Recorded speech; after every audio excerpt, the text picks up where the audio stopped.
بسم اللہ الرحمن الرحیم۔ السلام علیکم ورحمۃ اللہ وبرکاتہ۔ الصلاۃ والسلام علیک یا سیدی یا رسول اللہ وعلی آلک و اصحابک یا سیدی یا حبیب اللہ۔ ناظرین و سامعین، اللہ تبارک و تعالیٰ کی رحمت اور اپنے لجپال کریم مرشد جناب حضرت محمد منیب سلطان مدد ذلہ علیہ موجودہ گدی نشین دربار عالیہ حضرت سخی سلطان باہو قدس سرہ العزیز کی دعاؤں سے آج ایک اور کتاب اورنگ شاہی کو مکمل پڑھنے کا شرف حاصل ہوا۔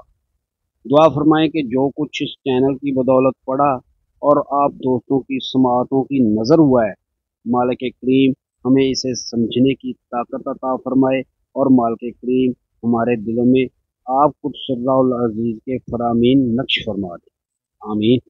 آئیے چلتے ہیں اپنے موضوع کتاب اورنگ شاہی کے آخری پارٹ نمبر 9 کی طرف۔ آپ قدس سرہ العزیز فرماتے ہیں، چنان غر کے گشتم بدرے آئی ہو کہ ازل و عبد را خبر ہم ندارم۔ میں اس میں ہوں کہ دریا میں اس طرح غرق ہو گیا ہوں کہ اب مجھے ازل اور ابد کی کچھ بھی خبر نہیں ہے۔ اس علم حضور میں عالم با اللہ اگرچہ مست ہو لیکن باشعور ہوتا ہے، جبکہ خام کی مستی محض اس کا اپنا خیال ہوتی ہے۔ علم حضور کا یہ خیال مست کو ہوشیار بنا دیتا ہے۔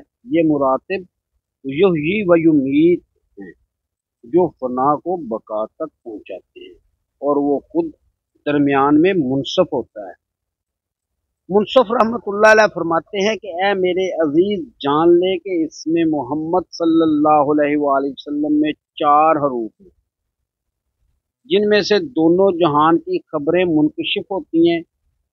چونکہ حضور نبی کریم صلی اللہ علیہ وآلہ وسلم ہی باعث تخلیق کائنات ہیں، اس لیے اللہ تعالیٰ نے ارشاد فرمایا ہے، حدیث قدسی ہے، لولاک لما خلقت الافلاک۔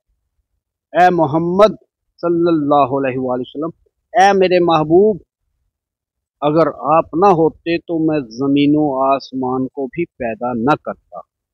یہاں جناب صلی اللہ علیہ وآلہ وسلم کی شان میں ہے کہ معراج عظیم کا مشاہدہ حضرت صلی اللہ علیہ وآلہ وسلم کا مکان ہے، اور عالم باللہ وہ ہے جو محمد صلی اللہ علیہ وآلہ وسلم کے حرف میم کے تصور سے معرفت الہی کا مشاہدہ کھول کر دکھا دے، اور جو محمد صلی اللہ علیہ وآلہ وسلم کے حرف اے سے حضرت صلی اللہ علیہ وآلہ وسلم کی حضوری دکھلائے، اور محمد صلی اللہ علیہ وآلہ وسلم کے دوسرے حرف میم سے مغفور ہو جائے، اور محمد صلی اللہ علیہ وآلہ وسلم کے حرف دال سے ہمیشہ باشریت رہے۔ چنانچہ محمد صلی اللہ علیہ وآلہ وسلم کے اسم پاک کے تصور سے نفس نور، قلب حضور اور روح مغفور ہو جاتی ہے۔ اس میں محمد صلی اللہ علیہ وآلہ وسلم کے تصور سے کامل عامل مومن مسلمان کو ہمیشہ کے لیے مشاہدہ محمدی صلی اللہ علیہ وآلہ وسلم حاصل ہوتا ہے، جو اس کے لیے معراج ہے۔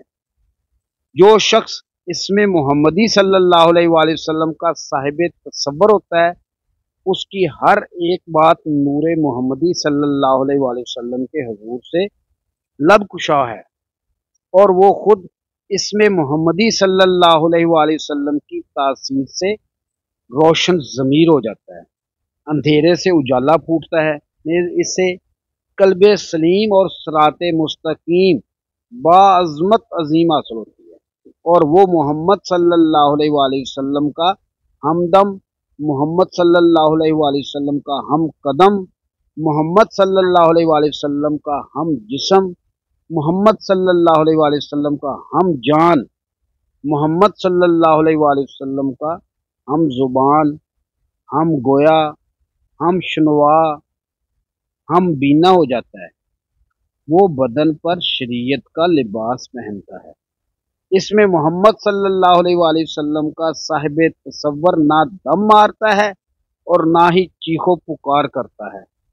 حدیث پاک میں آتا ہے، نبی پاک صلی اللہ علیہ وآلہ وسلم نے ارشاد فرمایا، النہایۃ الرجوع الی البدایۃ، ابتدا کی طرف لوٹنا ہی انتہا ہے۔ جان لے کہ شریعت سے کوئی چیز باہر نہیں ہے، نیز اس میں محمد صلی اللہ علیہ وآلہ وسلم کے دوسرے حرف میم سے دونوں جہان کا تماشا عمل میں آتا ہے، اور محمد صلی اللہ علیہ وآلہ وسلم کے حرف دال سے جب درود شروع کرتا ہے تو فوراً اپنا مقصود پا لیتا ہے۔ احمد صلی اللہ علیہ وآلہ وسلم، محمد صلی اللہ علیہ وآلہ وسلم، محمود صلی اللہ علیہ وآلہ وسلم کی کنہ یعنی حقیقت کو پا لینا یہی ہے۔ نبی اکرم صلی اللہ علیہ وآلہ وسلم کے یہ اسماء پاک کافروں اور یہودیوں کے قاتل ہیں۔ حدیث پاک میں آتا ہے، من رآنی فقد رائی الحق ان الشیطان لا یتمثل بی، جس نے مجھے دیکھا پس اس نے گویا حقیقت میں مجھے ہی دیکھا۔ بے شک شیطان میری صورت اختیار نہیں کر سکتا۔ جان لے کہ محمد صلی اللہ علیہ وآلہ وسلم کے نام سے شیطان اس طرح بھاگتا ہے جیسے کافر کلمہ طیب لا الہ الا اللہ محمد الرسول اللہ صلی اللہ علیہ وسلم سے بھاگتا ہے، اور لا یلتفت الی الدنیا ولا یرضی بالعقبی ولا یکفی بغیر الموت المولا بالمولا الا المولا۔ دائرہ فقر کے نقش کے تصرف سے نہ دنیا کی طرف رغبت رہتی ہے اور نہ عاقبت پر راضی ہوتا ہے، اور مولا کے سوا کسی چیز پر راضی نہیں ہوتا۔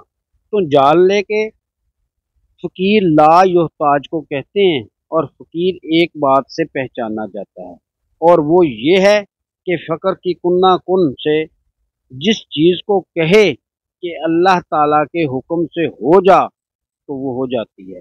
اور فقیر کے دو گواہ ہیں، ایک یہ کہ خود تو ناسوت میں ہو لیکن طالبوں کو لاہوت کے حضور میں پہنچا دے، اور خود بزرگوں کی طرح علم ذکر کے مطالعہ میں رہے مگر طالبوں کو قرب الہی کی نظر رحمت میں منظور کرا دے۔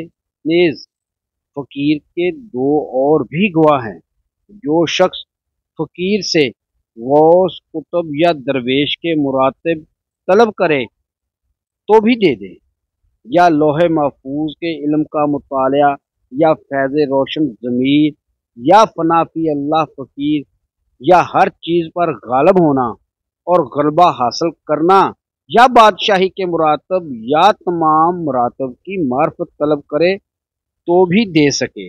دنیاوی خزانوں پر تصرف کرا دے، دونوں جہان کا تماشا دکھلا دے، یا دعوت شریعت کے ایک حرف سے ایک گھڑی بھر میں خزانہ غیب دریافت کر دے۔ آپ قدس سرہ العزیز فرماتے ہیں، مراز پیر طریقت نصیحتی یاد است کہ غیر یاد خدا ہرچہ ہست برباد است۔ مجھے اپنے پیر طریقت کی نصیحت بڑی اچھے طرح سے یاد ہے کہ یاد خدا یعنی تصور اس میں اللہ ذات کے سوا جو کچھ بھی ہے وہ برباد ہے۔ آپ قدس سرہ العزیز فرماتے ہیں، دولت بسگان داند و نعمت بخران من امن امانیم و تماشا نگران۔ دنیاوی دولت کتوں کے حوالے کر دی گئی اور اخروی نعمتیں گدھوں کو دے دی گئیں، اور میں دنیا اور آخرت دونوں سے مبرہ ہو کر اللہ تعالیٰ کی ذات میں فنا اور اللہ تعالیٰ کی ذات میں بقا حاصل کر کے امن و امان میں ہوں، اور ان لوگوں کا تماشا دیکھ رہا ہوں۔ ایک لمحہ جو شوق الہی یعنی تصور اسم اللہ ذات میں گزرے وہ ہزارہا بادشاہتوں اور چاند سے لے کر مچھلی تک تمام مراتب حاصل کرنے سے زیادہ افضل اور بہتر ہے۔ فنا فی شے کے تصور سے فنا حاصل ہوتی ہے، اور بقا جس سے وہ واصل با خدا ہوتا ہے تمام باطل بدعتوں، شرک، کفر، حرص و ہوا اور ریا کو چھوڑ دیتا ہے، اس کا باطن صاف ہو جاتا ہے، عرب اللہ با ادب، با حیا، جان فدا اور عین نما ہو جاتا ہے۔ فنا فی شیخ کے تصور کی کیفیت یہ ہے کہ اس میں شیخ